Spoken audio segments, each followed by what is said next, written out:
मैंने उस समय भी एक ही जवाब दिया था कि मुझे पट्टे वाला कुत्ता बनने का शौक नहीं है। मैं किसी पार्टी का पट्टा गले में डाल करके उसका पालतू कुत्ता नहीं बनना चाहता।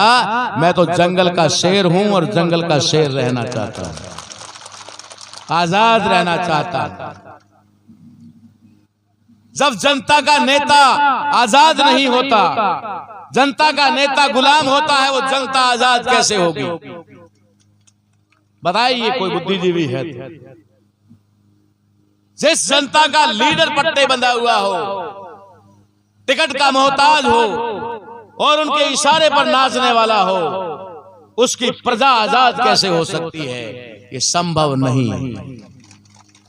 एक आजाद लीडर ही जनता को आजाद कर सकता है।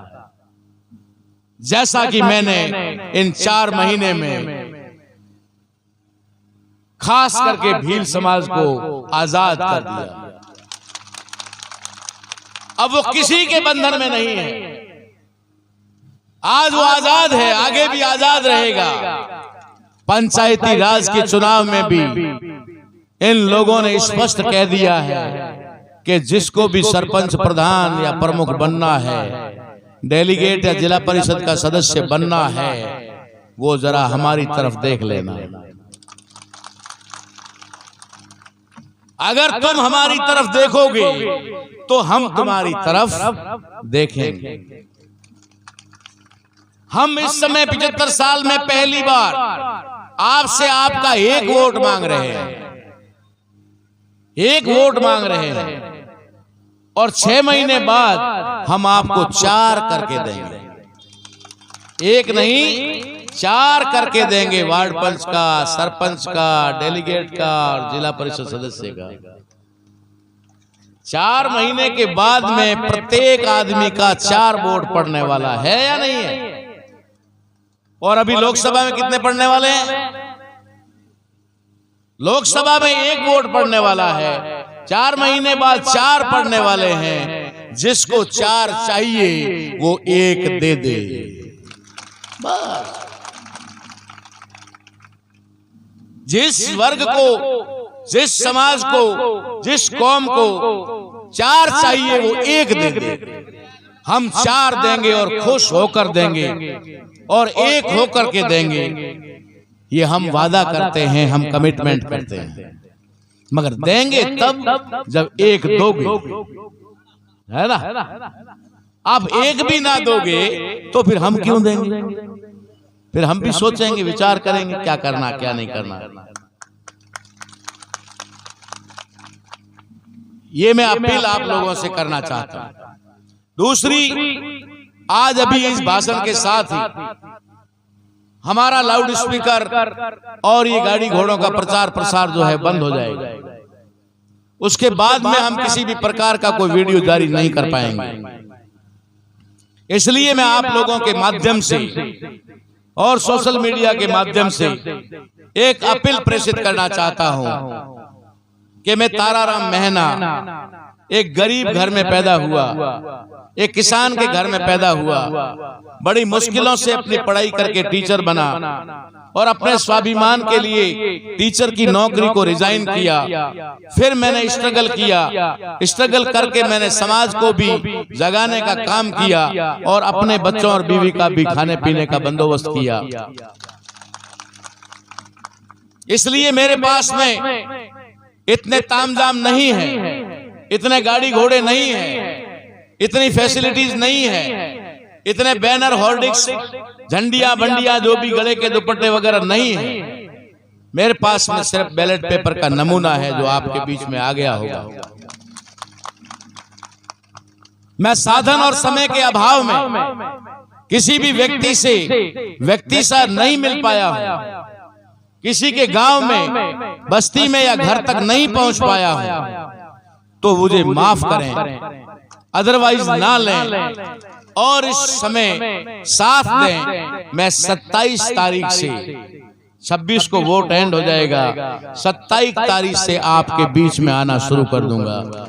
जिन जिन की नाराजगी है कि ताराराम जी हमारे बीच में नहीं आए, हमारे गांव में नहीं आए, वो लिस्ट बनाकर मुझे भेज देना। मैं जब तक गिनती होगी, जब तक काउंटिंग होगी, तब तक आपके बीच में घूमता रहूंगा, क्योंकि मुझे तो 2 दिन से ज्यादा घर पे चैन ही नहीं पड़ता। मुझे घर के पलंगों पे नींद ही नहीं आती। 2 दिन रहता हूं जेल में, भले ही मुझे कोई महीना भर रख दे, लेकिन घर में कोई मुझे 3 दिन से ज्यादा नहीं रख सकता।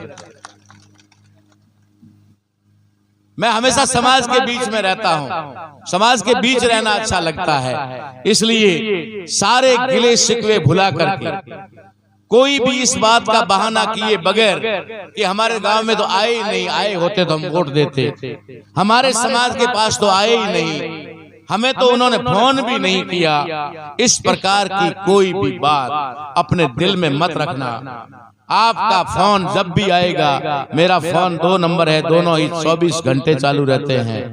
अगर बैटरी डिस्चार्ज हो जाए तो थोड़ी देर की बात नहीं करता। मैं हर आदमी को जवाब देता हूं। अभी भाषण दे रहा हूं तो फोन आ रहे होंगे, अभी थोड़ी देर में गाड़ी में बैठ करके सबको कॉल करूंगा। तो ऐसी कोई बात नहीं है कि दूसरों की तरह चुनाव लड़ने के बाद में जाकर के घरों में घुस जाएंगे, और अगर हार गए तो भी और जीत गए तो भी वापस नहीं आएंगे। मैं तो रिजल्ट से ही पहले आपके बीच में आ जाऊंगा। रिजल्ट बाद में आएगा और मैं पहले आ जाऊंगा। इसलिए आप लोग ये जो 1 दिन का समय बचा है और 2 रात का समय बचा है, इस रात और दिन को एक करके हर आदमी को जाकर के समझाने की कोशिश करेंगे, उनसे विनम्र आग्रह करेंगे। अगर उनके सामने अगर पल्ला भी फैलाना पड़े तो फैलाएंगे, अगर उनके सामने वोट की भीख मांगना पड़े तो मांगेंगे, क्योंकि अगर वोट की भीख जो मांग लेता है ना, फिर वो कुछ भी नहीं मांगता। जिसने वोट की भीख मांगना सीख लिया, फिर उसे किसी प्रकार की भीख मांगने की आवश्यकता नहीं रहती है, क्योंकि वो देने वाला बन जाता है, वो देने वाला बन जाता है।